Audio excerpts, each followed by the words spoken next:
Bismillahirrahmanirrahim. Assalamualaikum warahmatullahi wabarakatuh. Alhamdulillahirabbil alamin wa bihi nasta'in wa ala umuri dunya waddin.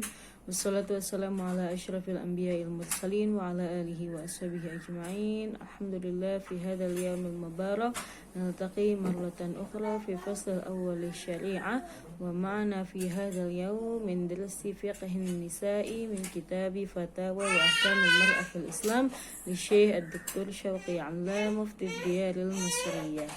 Ya, alhamdulillah Allah senantiasa mengumpulkan kita kembali di dalam pertemuan ini, dan insya Allah Allah ridhoi dan Allah berkahi sehingga Allah mudahkan setiap langkah dan setiap hal yang ingin kita laksanakan. Sebelum memulai pelajaran hari ini, mari bersama-sama membaca Al-Basmalah. Bismillahirrahmanirrahim. Nawaitu ta'alluma lillahi ta'ala wa liizalatil jahli wa ihyaiddin. Amin ya rabbal alamin. Pada pembahasan sebelumnya telah kita bahas tentang at-talqih as-sina'i fil insan, atau pembuahan antara sel telur dan sperma yang dilakukan secara buatan, atau maksudnya secara yang dilakukan di luar daripada rahim wanita, ya, karena alasan-alasan tertentu. Maka yang kemarin kita ketahui, kalau misalkan pembuahan itu terjadi antara sperma si suami yang sah dan si istri yang sah, maka hukumnya dibolehkan secara syariat, karena setiap orang berhak untuk menjaga nasab keturunannya, karena merupakan daripada salah satu maqasidus syariah yang wajib untuk dilaksanakan, yaitu adanya hifdun nasl atau menjaga keturunan, ya. Maka ketika suami istri yang misalkan bertahun-tahun belum mempunyai anak, terus ingin melaksanakan atau sudah segala cara dilakukan, dari mulai yang alami ke dokter, pengobatan segala macam, kemudian ingin melaksanakan at-talqih as-sinai atau fil anabib, ya, di dalam tabung gitu, itu maka dibolehkan, ya, selama memenuhi syarat dan sesuai dengan ketentuan syariat, dan dengan ahlinya pun tidak melanggar daripada syariat.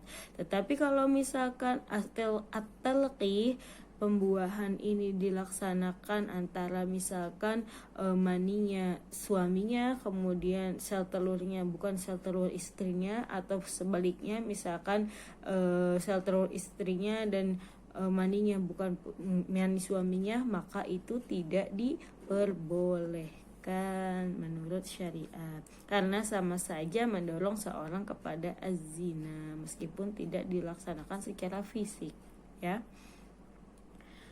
Nah, kemudian di sini ingin melanjutkan, yaitu at-tu'adu al-buaidu al-mulhiqah ila rahmi hadhi zaujah marratan ukhra. Ya, tadi kalau misalkan seorang istri misalkan sudah lama tidak hamil, kemudian mereka menginginkan keturunan karena sebab-sebab tertentu, karena dengan ikhtiar yang sudah dilaksanakan ternyata belum mempunyai anak, kemudian ingin melaksanakan program bayi tabung, yaitu pembuahan sel telur dan sperma di luar tubuh seorang perempuan, gitu ya. Nah, maka setelah embrionya terbentuk, atau setelah sel sperma dan sel telurnya ini terbentuk, kemudian dikembalikan lagi atau ditaruh kembali kepada rahim si istrinya tersebut. Nah, maka itu dibolehkan, ya. Wabal iswata fa bainahuma tu'adu al-bid'ah al-mulhiqah ila rahmi hadhihi az-zawjah marratan ukhra fi hadhihi surah idza thabata qat'an anna al-bid'ah min az-zawjah wal mani min zawjiha wa tamma tafa'uliha wa ihsabiha kharija rahmi hadhihi az-zawjah. Jadi setelah berkembang baru dimasukkan kepada rahimnya kembali, kemudian dia hamil, maka itu dibolehkan karena untuk hifdi an-nasab, ya, karena setiap orang berhak untuk menjaga an-nasab, yang merupakan maqasid as-syariah. Kemudian kalau misalkan kasusnya seperti tadi, yang mana suami seperti yang sebelumnya, bahwa salah satu mani atau sel telurnya ini bukan merupakan dari istri atau suami yang sah atau dari pasangan yang sah, maka kan tidak diperbolehkan. Kemudian kalau ada suami yang mempersilahkan seperti itu, misalkan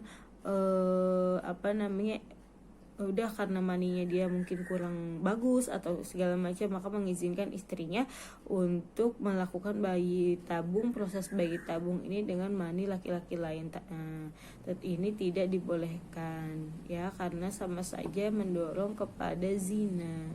Begitupun dengan tabib yang melaksanakan program bayi tabung ini.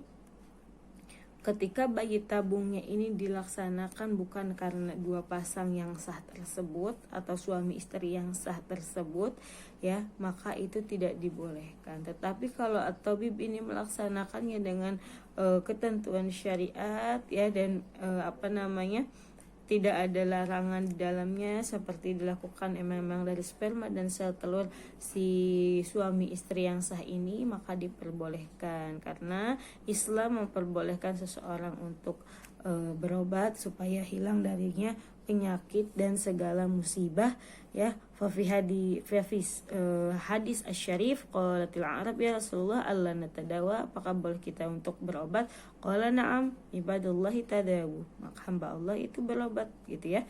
Jadi ketika sakit insya Allah semua sudah ada obatnya, tinggal kita berusaha saja gitu ya. Jadi masalah bayi tabung tersebut, kalau misalkan secara syariah tidak ada yang dilarang, maka dibolehkan. Tetapi kalau misalkan salah satu pihak ini berbeda, bukan pasangannya yang sah, maka itu tidak diperbolehkan karena mendorong kepada azina dan nanti kepada ikhtilatul ansab, kepada ketidakjelasan dan adanya percampuran antara satu nasab dengan nasab yang lainnya.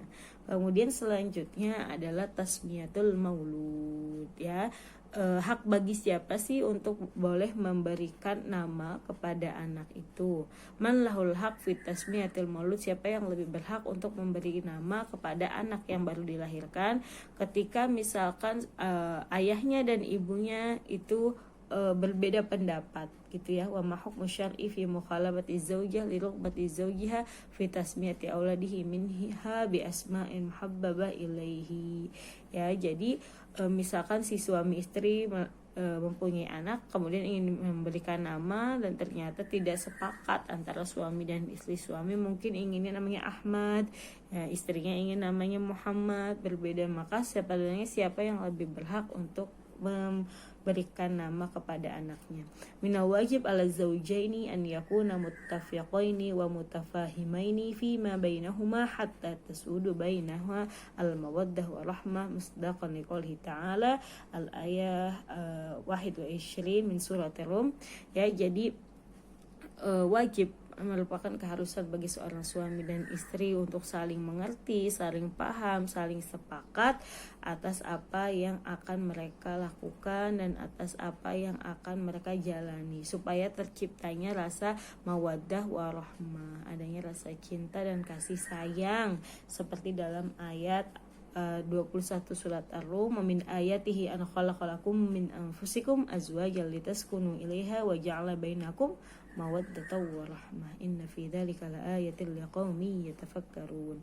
Binaan ala dzalika wa fi waqi'ati su'al ya, seperti yang ditanyakan tadi, idza ikhtalafa az-zawjaini fi tasmiyati maulud bihima takunu al-ahaqiyah lizzauj fi ikhtiyar ismil maulud dzikran kana au dzakaran kana am unta ya. Jadi tadi apabila suami istri berbeda pendapat di dalam memberikan nama kepada anaknya ya, maka yang lebih berhak untuk memberikan nama adalah az-zauj, suaminya tersebut, meskipun anak yang dilahirkan laki-laki ataupun perempuan. Innakum, seperti qaul Rasulullah SAW, innakum tad'una yaumal qiyamah bi asma'ikum wa asma'i abaikum fa ahsinu asma'akum ya. Sesungguhnya kalian nanti di hari kiamat akan dipanggil dengan nama-namamu dan nama-nama ayah kalian, fa ahsinu asma'akum, maka perbaikilah nama kalian. Rawahu Abu Dawud fi sunanihi. Wal amru huna lidzukur wa li'anna al-ab huwa alladhi biyadihi al-qawwamah fayakunu min haqqihi ikhtiyar al-ismi lil maulud. Kenapa juga lebih berhak si ayahnya atau suaminya tersebut? Karena ayahnya merupakan pemimpin di dalam rumah tangganya dan dia mempunyai al-qawwamah, power daripada istrinya, maka dia berhak untuk memberikan nama kepada anaknya dengan nama yang baik, karena nama yang baik adalah doa untuk anaknya tersebut. Dan suhasa il zaujatahu an yatafaqqa wa la yaj'ala lisyaitani bainahuma sabila. Ya, jadi ketika pasangan ini tidak sepakat, maka seharusnya semuanya saling memahami dan sepakat, dan janganlah menjadikan syaitan di antara mereka berdua, ya, karena ketika tidak sepakat, ketika berantem ribut, itu berarti ada pengaruh syaitan atau ada godaan-godaan syaitan, ya. Setiap pihak menemukan egonya masing-masing, maka harus dihilangkan dan harus saling pengertian, gitu ya. Nafa'anallah bi'ulmi masyaihina fid dharain, amin. Untuk hari ini cukup sampai di sini, dan jangan lupa untuk mengumpulkan catatannya pada malam hari ini. Semoga Allah mudahkan setiap urusan kita semua. Jazakumullah khair ala husnil ihtimam, jazakumullah khair ahsanal jaza. Wassalamualaikum warahmatullahi wabarakatuh.